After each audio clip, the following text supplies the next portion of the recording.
Hello नमस्कार दोस्तों, स्वागत है आप सभी का RPN number one study channel पर। तो दोस्तों, कल की वीडियो में हमने जो आंतरिक प्रवाह की नदियाँ थी वो हमने देखी थी, और आज हम नदी तंत्र के अंदर ही आगे हम जो देखने वाले हैं वो देखने अरब अरब सागर की ओर बहने वाली नदियाँ। आज हम देखने वाले हैं वो है हमारे अरब सागर की ओर बहने वाली नदियाँ। तो दोस्तों, अगर हम मेनली बात करें कि अरब सागर की ओर कौन कौन सी नदियाँ बहती है, तो उसमें आपके चार है जो मुख्य नदियाँ हैं। उन चार नदियों की हम बात करें तो सबसे पहले जो हमारी नदी है वो है माही नदी। दूसरी जो नदी है वो है हमारे लूनी नदी। तीसरी जो है वो है हमारे पश्चिमी बनास नदी। पश्चिमी बनास नदी। और चौथी जो है हमारे वो है हमारे साबरमती नदी। साबरमती नदी। तो दोस्तों, अरब सागर की ओर बहने वाली नदियों में ये जो चार नदियां हैं वो मुख्यतः है माही नदी, लूनी नदी, पश्चिमी बनास नदी और साबरमती नदी। दोस्तों, ये चार नदियां हैं जो हम डिटेल से पढ़ने वाले। दोस्तों, इसी के साथ यहीं पर भी मैं आपको एक और चीज़ लिखा देता हूँ कि इनकी सहायक नदियाँ कौन सी है। बात करें कि माही नदी की सहायक नदियाँ कौन सी है, तो उसमें है सोम, जाखम, लाखन, चाप, अनास और एराव नदी। दोस्तों, ये कुछ नदियां हैं जो माही नदी की कुछ मुख्य जो सहायक नदियां हैं वो आपके सामने हैं। तो मैं सारी मुख्य नदियां आपको यहीं पे लिखा देता हूँ इनकी कि मेनली कौन सी है, ताकि आपको बाद में डिस्टर्बेंस ना रहे। आपको सारी सहायक नदियां हैं जो आपको एक साथ मिले। अब दोस्तों, बात करें लूनी नदी की सहायक नदियों की, तो लूनी नदी में है लीलनी, मीठड़ी, बांडी। दोस्तों, ये सारे नदियों के नाम हैं। बांडी नदी, जोजटी नदी, सुगड़ी नदी, जवाई नदी और सांगी नदी। दोस्तों, ये जो नदियां हैं वो मुख्य नदियां हैं जो लूनी नदी की सहायक नदियां हैं। दोस्तों, बात करें पश्चिमी बनास नदी की, तो इसमें हमें सिर्फ एक ही नदी याद रखनी है और वो है सीपू नदी। सीपू नदी जो बनास की सहायक नदी है। और बात करें साबरमती नदी की, तो इसमें कुछ जो अपन सहायक नदियों की बात करें तो उसमें है हथमती नदी, हथमती नदी, सई नदी, वेतरक नदी, मानसी नदी और वाकल नदी। तो दोस्तों, ये इन नदियों की जो है वो सहायक नदियाँ हैं जो आपको याद रखनी है। दोस्तों, क्वेश्चंस आते हैं और हमें याद भी रखना ही होगा। तो हमें इनकी सारी जो सहायक नदियाँ हैं उनके बारे में हम पढ़ेंगे भी आगे, और आपको पता भी होनी चाहिए कि कौन कौन सी सहायक नदियाँ हैं। अब दोस्तों, हम जो बात कर लेते हैं वो हम बात कर लेते हैं माही नदी की। सबसे पहले जो हम शुरू कर रहे हैं वो हम शुरू कर रहे हैं माही नदी से।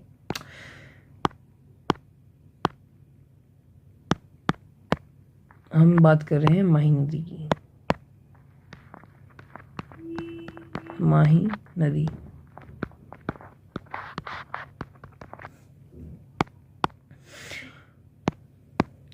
दोस्तों, बात करें माही नदी की, तो ये आपके जो मध्य प्रदेश है, मध्य प्रदेश में एक झील है महद झील। महद झील से इस जो माही नदी है उसका उद्गम होता है। देखिए, ये है अपना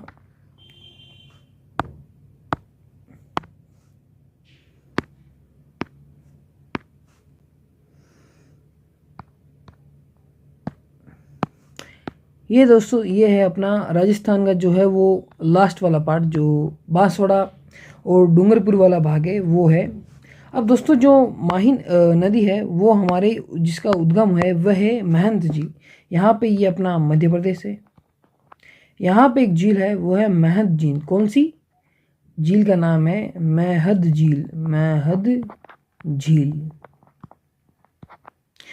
दोस्तों, ये महद झील है। यहाँ से जो अपनी माही नदी है वो आती है राजस्थान में, यूँ कुछ इस तरीके से।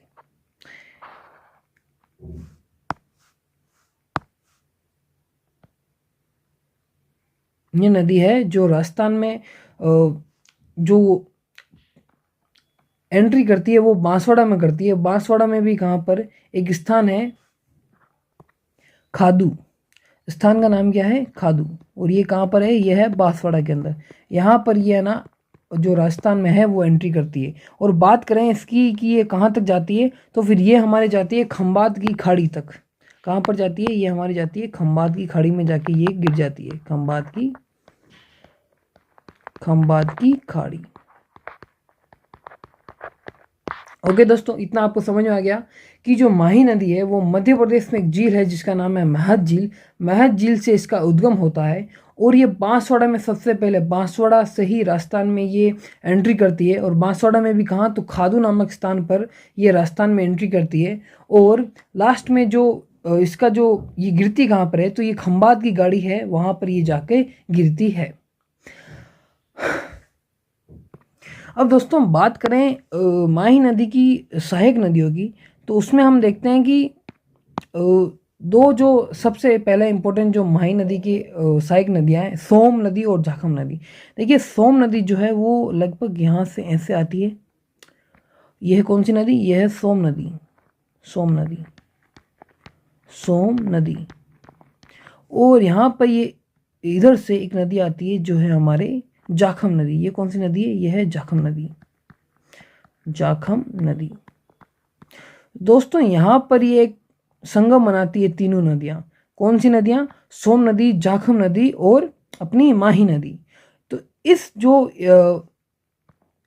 जो त्रिवेणी संगम है, यहाँ पर एक बहुत ही प्रसिद्ध स्थान है जिसका नाम है बेणेश्वर।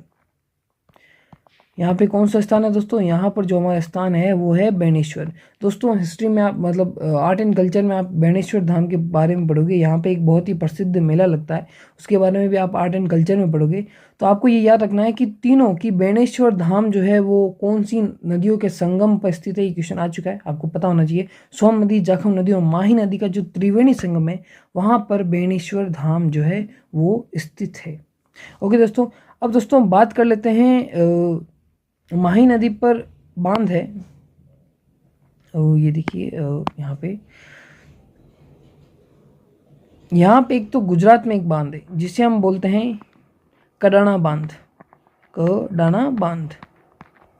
ये कहाँ पर है, ये राजस्थान में नहीं है, गुजरात में है, लेकिन संधि के तहत इसमें जो परियोजना है वो उसका लाभान्वित, राजस्थान भी इससे लाभान्वित है। तो हम इससे इसीलिए इसको हम पढ़ते हैं। कडाना बांध है वो माही नदी पर ही है। दोस्तों माही नदी पर यहाँ पे बांसवाड़ा में एक बांध है जिसका नाम है माही बजाज सागर परियोजना, माही बजाज सागर परियोजना, माही बजाज परियोजना। दोस्तों कई बार क्वेश्चन आ चुका है कि माही बजाज सागर जो परियोजना है कि उससे सबसे लाभान्वित जिला कौन सा है, तो वो बांसवाड़ा है, क्योंकि ये बांसवाड़ा में बना है। तो फिर बांसवाड़ा इससे लाभान्वित जिला है। और किस नदी पे बना है, तो फिर माही नदी पर माही बजाज सागर जो परियोजना है वो बनी हुई है। दोस्तों इसी के पास यहाँ पर एक और बांध है, यहाँ पर एक बांध और है जिसे हम कहते हैं कागदी बांध। क्या बोलते हैं, कागदी। यहाँ पर ये भी कौन सी नदी पर है स्थित है, ये भी अपने माही नदी पर जो है वो स्थित है। दोस्तों माही नदी पर बेणेश्वर धाम के जो इधर यहाँ पर एक और बांध स्थित है जिसे हम बोलते हैं, राजस्थान का काफ़ी प्रसिद्ध बांध है, काफ़ी बार क्वेश्चन भी आ चुका है इससे। इस बांध का नाम है भीकाबाई सागरवाड़ परियोजना, सागवाड़ परियोजना। तो ये भी एक बांध है जो माही नदी पे बना हुआ है, तो इनको भी हमें ध्यान में रखना है। अब दोस्तों बात कर लेते हैं जाखम नदी पर भी एक बांध बना हुआ है। यहाँ पर बात करें हम जाखम नदी पर, तो यहाँ पर भी एक बांध है। इस बांध को हम बोलते हैं जाखम परियोजना। यहाँ पे एक परियोजना है जिसे हम बोलते हैं जाखम परियोजना। और जो हमारी सोम नदी की बात करें तो सोम नदी पर दोस्तों ये रही हमारी सोम नदी। तो सोम नदी पर भी एक बांध यहाँ पर स्थित है जिसे हम बोलते हैं सोम कमला अम्बा परियोजना, सोम कमला अम्बा परियोजना। दोस्तों ये जो नदी है वो हमारी सोम नदी है। अब दोस्तों बात करें माही नदी की, तो माही नदी जो है उसे आदिवासियों की गंगा कहते हैं। क्या कहते हैं? आदिवासियों की गंगा।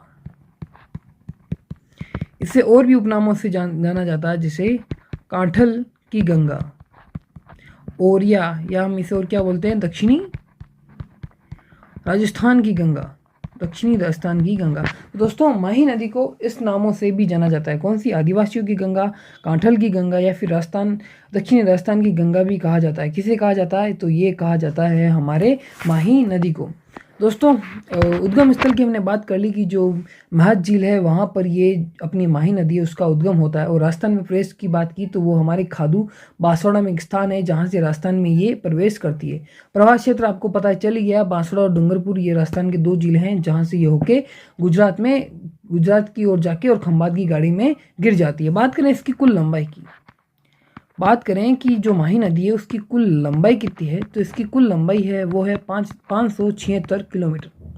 दोस्तों ये उसकी कुल लंबाई है। अब बात करें कि राजस्थान में इसकी कितनी लंबाई है।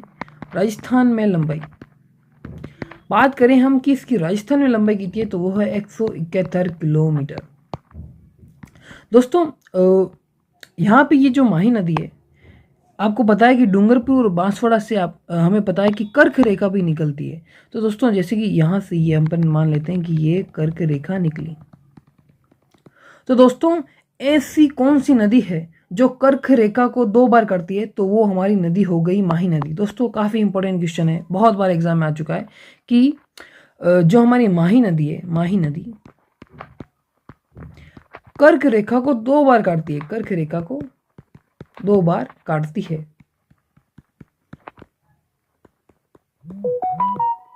काफ़ी इंपॉर्टेंट पॉइंट है दोस्तों, इसे आप बिल्कुल याद रखिए, आपको याद रखना ही है।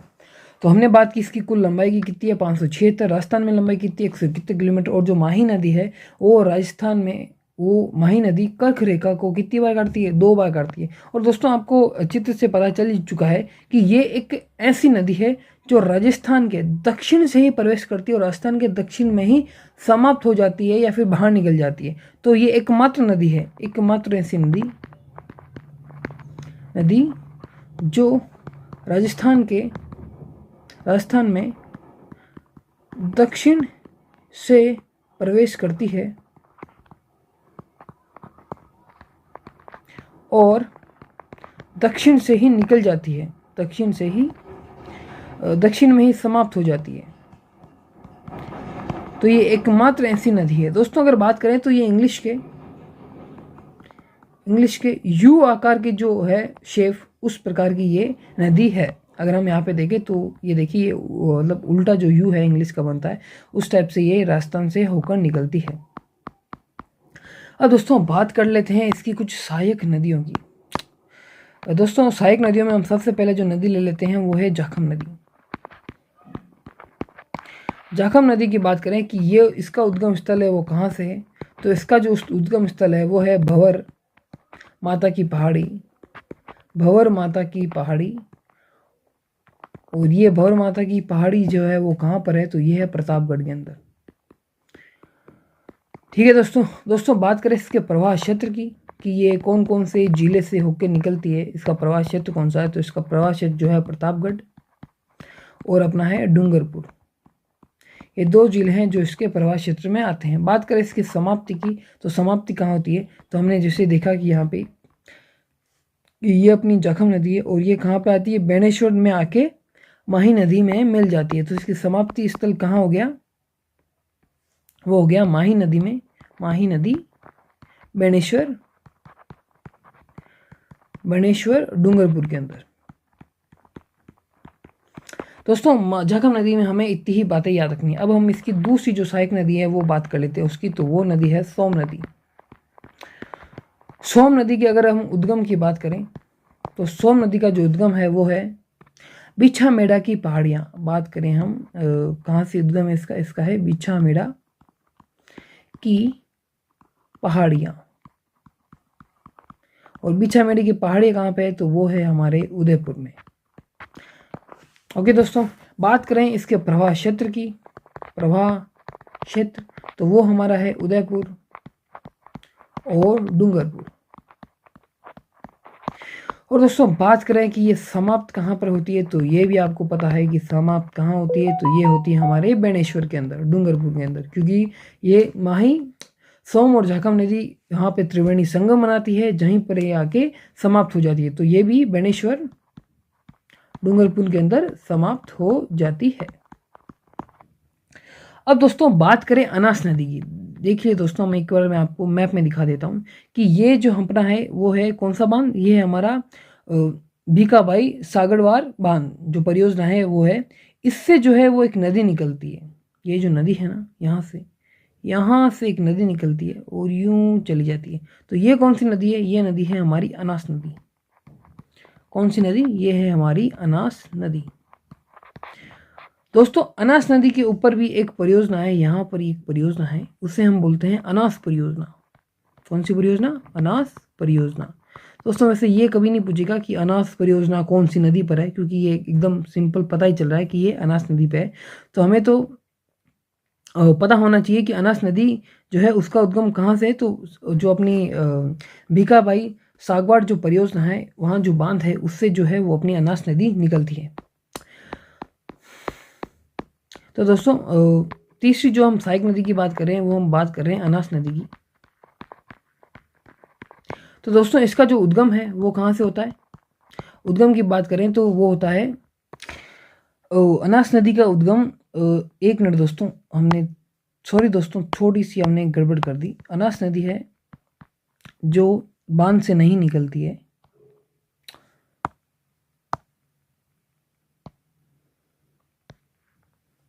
दोस्तों अनास नदी का जो उद्गम है वो हमारे विंध्याचल पहाड़ियों से होता है। बात करें हमारी अनास नदी की, तो इसका जो उद्गम है वो विंध्याचल की पहाड़ियाँ, जो विंध्याचल की पहाड़ियाँ हैं मध्य प्रदेश, उसमें एक स्थान है जिसका नाम है आम्बेर गांव। जो आम्बेर गांव है वहाँ की जो पहाड़ियाँ, आम्बेर गांव पहाड़ियाँ, जो कि अपने विंध्याचल की पहाड़ियों का ही पार्ट है और ये मध्य प्रदेश में, वहाँ से इसका उद्गम होता है। ठीक है दोस्तों ये हमने छोटी सी मिस्टेक कर दी थी, ये इस बांध से नहीं निकलती है, ये अपने मध्य प्रदेश में जो है आम्बेर गांव की पहाड़ियाँ हैं वहाँ से ये निकलती है। बात करें इसमें राजस्थान के प्रवेश की, राजस्थान में प्रवेश, तो राजस्थान में जो इसका प्रवेश है वो है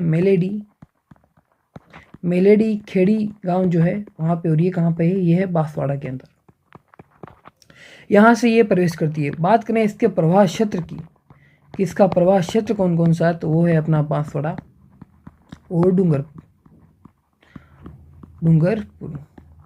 बात करें कि इसकी समाप्ति स्थल इसका कहाँ पर है, तो इसका समाप्ति स्थल है, समाप्ति इसका स्थल हो गया वो हमारे है माही नदी गलियाकोट। जो माही नदी है वहाँ पर गलियाकोट नामक स्थान पर, गलियाकोट नामक स्थान पर, ये स्थान कहाँ पर है, यह है डूंगरपुर के अंदर, डूंगरपुर के अंदर ये स्थान है, वहाँ पर जो माही नदी है उसकी समाप्ति होती है।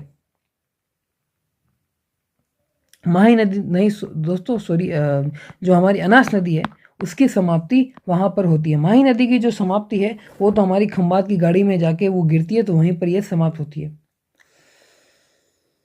दोस्तों ये जो अनास नदी है, इसी की बात करें तो ये माही नदी में सबसे अंत में मिलने वाली सहायक नदी है। ये क्या है, माही नदी में सबसे अंत में मिलने वाली नदी है, मिलने वाली सहायक नदी है। दोस्तों इसमें थोड़ी सी कंफ्यूजन हो गई होगी आपको, मैं आपको ये फटाक से वापस रिवीजन कर देता हूँ। जो अनास नदी है वो हमारे मध्य प्रदेश में जो विंध्याचल पहाड़ी है उन्हीं के अंदर जो एक पहाड़ी है जिसका नाम है आम्बेर गांव की जो पहाड़ियाँ हैं, वहाँ से ये जो नदी है वो निकलती है। बात करें राजस्थान में प्रवेश कहाँ से करती है, तो ये राजस्थान में प्रवेश जो करती है वो मेलेडी खेड़ी जो गाँव है वहाँ जो बांसवाड़ा के अंदर स्थित है, वहाँ से ये प्रवेश करती है। बात करें इसके प्रवाह क्षेत्र की, तो इसका जो प्रवाह क्षेत्र है वो बांसवाड़ा और डूंगरपुर, ये दो राजस्थान के जिले हैं, और साउथ के अंदर ही है, राजस्थान के साउथ पार्ट में है, तो वहाँ से वहीं पर इनका प्रवाह क्षेत्र है। बात करें कि इसका समाप्ति स्थल कहाँ है, तो माही नदी के अंदर इसका समाप्ति स्थल है, क्योंकि ये माही नदी में जाके मिलती है, और जिस स्थान पे मिलती है वो स्थान है गलियाकोट। गलियाकोट नामक स्थान पर यह माही नदी में मिल जाती है। और ये गलियाकोट कहाँ पर है? डूंगरपुर में। दोस्तों जो माही नदी के अंदर जो सबसे अंत में जो सहायक नदी मिलती है वो अपनी कौन सी नदी मिलती है? वो मिलती है अपनी अनास नदी। ओके दोस्तों, आपको इतना समझ में आ गया होगा। अब हम इसकी जो एक और प्रमुख सहायक जो नदी है उसकी बात कर लेते हैं, वो है एराव नदी। कौन सी नदी? वो है हमारी एराव नदी। दोस्तों बात करें इसके उद्गम स्थल की, उद्गम इसका कहाँ तक होता है? तो इसका भी विंध्याचल पहाड़ियाँ, विंध्याचल पर्वत कहाँ पर? ये हमारे मध्य प्रदेश के अंदर, एमपी के अंदर। बात करें राजस्थान में ये प्रवेश कहाँ से करती है? प्रवेश इन राजस्थान वो करती है अपने कुशलगढ़। कुशलगढ़, और कुशलगढ़ कहाँ पे? ये है बांसवाड़ा के अंदर। कुशलगढ़ बांसवाड़ा के अंदर से ये राजस्थान में प्रवेश करती है। बात करें इसके प्रवाह क्षेत्र की, तो इसके प्रवाह क्षेत्र में केवल कौन सा राज्य जिला है? वो है हमारा बांसवाड़ा। केवल बांसवाड़ा के अंदर ही ये जो नदी है वो बहती है। बात करें कि इसका समाप्ति स्थल कहाँ है, तो माही नदी की सहायक नदी है, तो ये माही नदी में भी ही विलीन हो जाती है, और वो भी कहाँ पर? बांसवाड़ा के अंदर ही हो जाती है। अब दोस्तों हमने पहले बात की थी कि जो अपनी अनास नदी है वो माही नदी की सबसे अंत में मिलने वाली जो सहायक नदी है वो है। और दोस्तों जो एराव नदी है वो माही नदी में मिलने वाली सबसे फर्स्ट जो सहायक नदी है वो है माही नदी में सबसे पहले मिलने वाली नदी, सबसे पहले मिलने वाली नदी है। ओके दोस्तों, तो ये चार जो मुख्य इसकी सहायक नदियाँ थी उसके बारे में हमने जो थोड़ी थोड़ी करके जो डिटेल देखी है वो हमने देख ली। अब जो हम चलते हैं वो हमारी नेक्स्ट जो इम्पोर्टेंट नदी है जिसके बारे में आपने बिल्कुल सुना होगा, और वो हमारी नदी है वो है लूनी नदी। अब जो हम पढ़ने वाले हैं ना वो है हमारी लूनी नदी। ओके दोस्तों, हम लूनी नदी के बारे में अब है जो पढ़ने वाले हैं। दोस्तों लूनी नदी के भी कई उपनाम हैं। जैसे इसके उपनामों की बात करें तो इसे बोला जाती है लवणीय नदी, लवणती नदी, और सागरमती नदी। इसका जो प्रारंभिक नाम है वो इसे सागरमती नदी भी बोलते हैं, सागरमती नदी। इसे आधा खारा आधा मीठी नदी भी कहते हैं। इसे क्या बोलते हैं? आधा खारा, आधा खारी और आधी मीठी नदी भी बोलते हैं। तो दोस्तों इसे इन उपनामों से भी जाना जाता है। अब दोस्तों बात करें कि इसका उद्गम स्थल कि ये कहाँ से है जो अपने निकलती है, तो इसके अगर उद्गम स्थल की बात करें तो वो निकलती है नाग पहाड़ी। नाग जो पहाड़ी है वहाँ से निकलती है। और नाग पहाड़ी कहाँ पर है? ये है हमारे अजमेर के अंदर। राजस्थान में जो अजमेर है वहाँ पर नाग पहाड़ी है, वहाँ से जो हमारी लूनी नदी है वो निकलती है। बात करें इसके प्रवाह क्षेत्र की कि ये कहाँ कहाँ पर बहती है, तो प्रवाह क्षेत्र के अंदर अगर हम बात करें तो ये बहती है अजमेर के अंदर, नागौर के अंदर, पाली के अंदर, जोधपुर के अंदर, बाड़मेर के अंदर, और ये अपने बहती है जालौर के अंदर। तो दोस्तों ये जो 6 मुख्य जिले हैं वहाँ पर ये बहती है। बात करें इसके समाप्ति स्थल की, तो दोस्तों ये जो कच्छ का रण है वहाँ पर जाके ये विलीन हो जाती है, यानी कि लुप्त हो जाती है, गायब हो जाती है। तो कच्छ का रण इसका जो है वो आखिरी बिंदु है। कच्छ का रण कहाँ पर है? ये है गुजरात के अंदर। कहाँ पे है?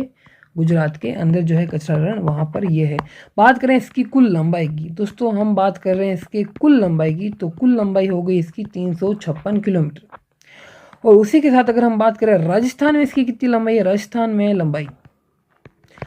में इसकी कितनी लंबाई है, तो राजस्थान में तो लूनी नदी का जो सर्वाधिक विस्तार है वो राजस्थान में है। तो राजस्थान में इसकी जो कुल लंबाई है वो 330 किलोमीटर है। कुल लंबाई होगी 356, राजस्थान के अंदर जो लंबाई है वो है कितनी होगी? 330 किलोमीटर। ओके दोस्तों, अब दोस्तों बात कर लेते हैं लूनी नदी की जो कुछ विशेषताएं हैं उसके बारे में हम बात कर लेते हैं। विशेषताओं की, इसके अंदर कुछ विशेषताएं हैं उसके बारे में हम कुछ जान लेते हैं। दोस्तों जो लूनी नदी है उसे थार की, जो अपना थार का रेगिस्तान है, ये यहाँ की मुख्य नदी है। तो हम क्या कह सकते हैं? हम बोल सकते हैं कि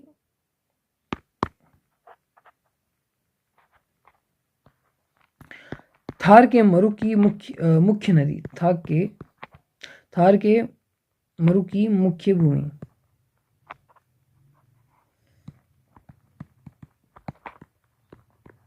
जो अपना थार का मरुस्थल है उसकी ये कौन सी नदी है? मुख्य नदी। एग्जाम में क्वेश्चन आ सकता है कि थार के मरुस्थल की मुख्य नदी कौन सी है, तो वो हमारी होगी लूनी नदी।